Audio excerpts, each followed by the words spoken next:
Assalamu alaikum. Alhamdulillah. You know, we plan, but Allah is the best of planners. I've had such a hectic day. I actually just arrived back in London this morning from Africa, where I've been helping the youth there, building schools and skill centers and that, alhamdulillah. And I come back to join you guys, the youth here. So what I want to do is, it's been a long day for me. I know it's been a long day for you. What time did the event start? 1 p.m? You guys been at 12?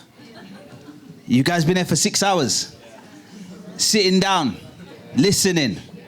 But we're young. We need some enjoyment, right? We're ready to enjoy ourselves a little bit. Is that okay? Because what I would say is, I took my shahada when I was about you guys' age. I was a youth. I was a youngster. And I remember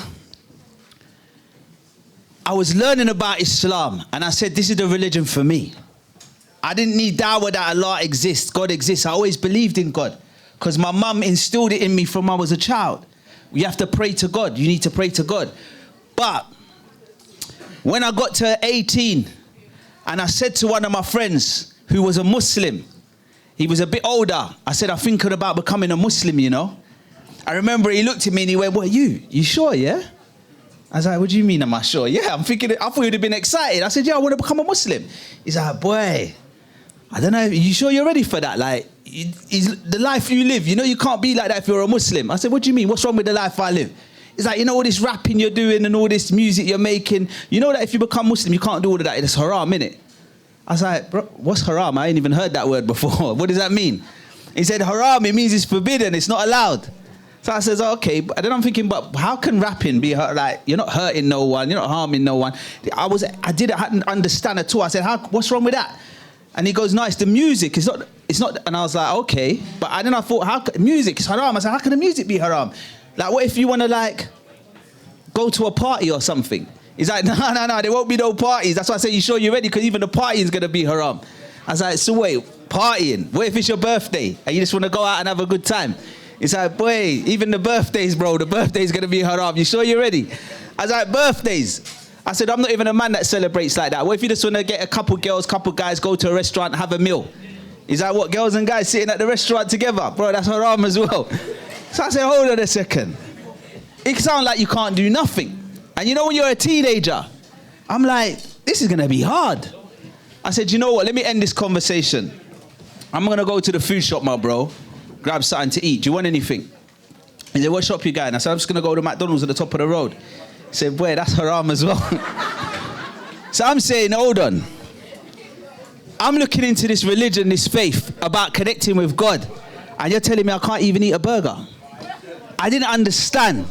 So when you're young, you're ignorant. I'm thinking, and this is why when we're young, it's important the way we teach people about this faith and how we give dawah. So I'm thinking, right, everything's going to be too hard.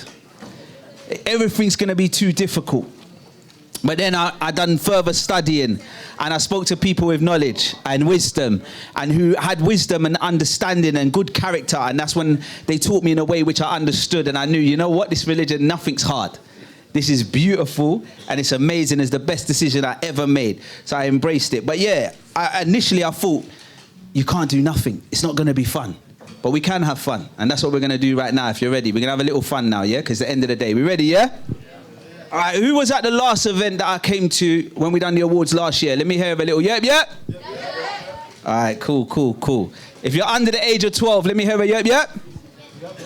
Okay, so we're older, we can do some serious stuff. If you're between the age of 13 and 18, yep. There's a lot. If you're between the age of 19 and 25, yep. Okay, they're in the building. Anyone between 26 and 35? Oh, you're here as well. Cool. Okay, it said youth engagement, youth award. All right, anyone between 35 and 45? Okay. They're here, that's the teachers. Surely there's no one here over 45. Yeah. Alhamdulillah.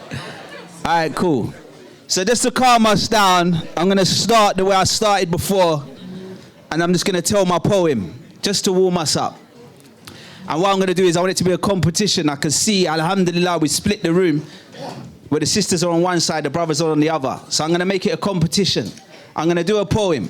And then I'm going to ask you a question. The answer is in the poem. So depending on how well you listen to me, who gets a point. So after you listen to the poem, I ask a question, you put your hand up. If someone from the right side, the sister side puts their hand up, they win a point. Someone from the left side puts their hand up, they win a point. So it's verses, yeah? We understand. We all following, yep? All right, cool. The first point, you probably heard it before, but listen carefully because I'm going to ask a question after. Are you ready? All right, eat a bit quiet so you can listen. All right, bismillah. Hey, that sounds good. Can I get one? Because I could have said... It's amazing when I look at where we are today. This ain't what I was raised amongst. I call this the chosen way. I used to go into my church every Sunday. My mum was cooking rice and peas, listening to reggae. I was a typical black boy, typical black household. I walked with my jeans low, face like I own the road. Before there was no hope, I used to make a lot of dough. But when you asked me what do I know about Islam, I said I don't know. A few books, a few months, a lot of reading. A new season, it brings a new way of thinking. I reason with a Muslim, he's speaking, I listen. I smile because of the beauty I found in this religion. This is what was missing, the final piece of the puzzle. It's starting to make sense now. Before it was all muddled, I was stuck in a jungle, blind like a bat. Now I see quite clear, it's Allah, thank for that. He brought me the facts. Now the boy from the flats is the boy who lays his head down on the mat. So simple as that. And now that I found Islam, inshallah, I'ma never turn back. Inshallah. First question. Hands. Not shouting answers. Hands. If you shout it, it automatically goes to the other side. What was my mum doing in the kitchen? Do you know what? The brother at the back was fast. Dude, you was the fastest, bro. You was straight up. Go on.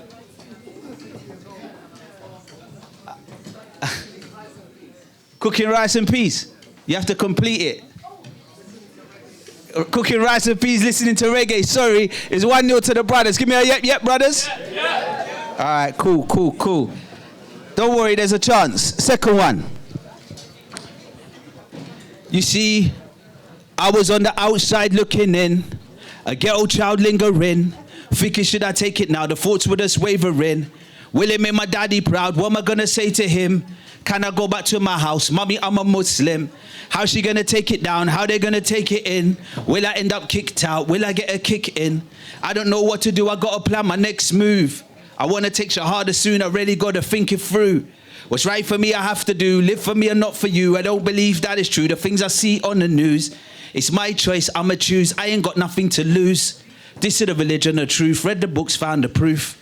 Ismail came to me, sat me down and say to me, what's your purpose in life? It just was like a game to me. I would think occasionally, Ismail is right. I need to fix up my life tonight, could be my last night. Just before the summer year 2002, my mind's already had a wonder, now it's time to make a move. Made my way down to the stews where I link up with my crew. Sitting on a single chair, running my fingers through my hair.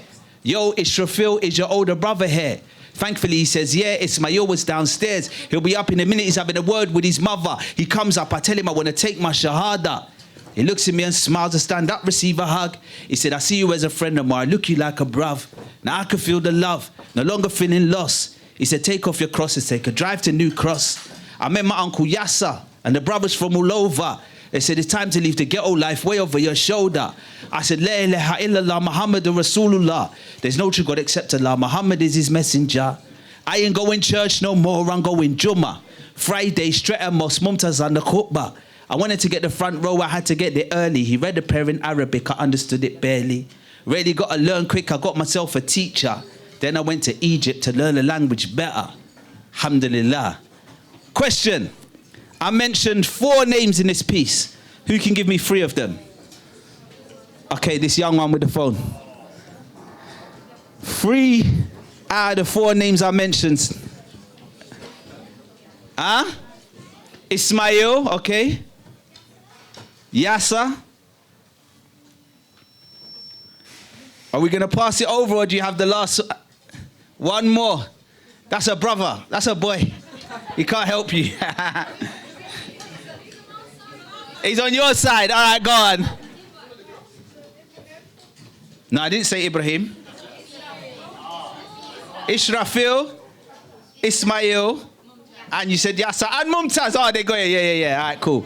Give me a yep. You got it. Alhamdulillah. Right. It's 1-1, so this is the final one, yeah? So a lot of people say, how did your mum take it when you took your Shahada? How did she react? My mum always tried her best to make sure her son was focused. My mum always had a smile no matter how slow I progress. And mum would always say that my son is the best. And mum never let me forget, you see, this life was just a test. When I was raised in Christianity, I used to go church. Mum would drop me off to school and she rushed off to work. And mum saw her son change when I turned 19. She still loved me the same when I converted to this deen. She started asking questions, son, why are you doing that? I said, mum, sit with me, watch a DVD of Ahmed Didat. And slowly but surely, mum will recognize the truth and appreciate the change that I made since my youth. She knew I was flying away, she wanted to spend the day together. This is our moment, we went to the mosque together. It was enough to make me smile. Look at my mum with a hair cover. And then she broke the news she wanted to take her Shahada. Say Allahu Akbar. Final question. What did I tell my mum to do when she was asking questions? Huh?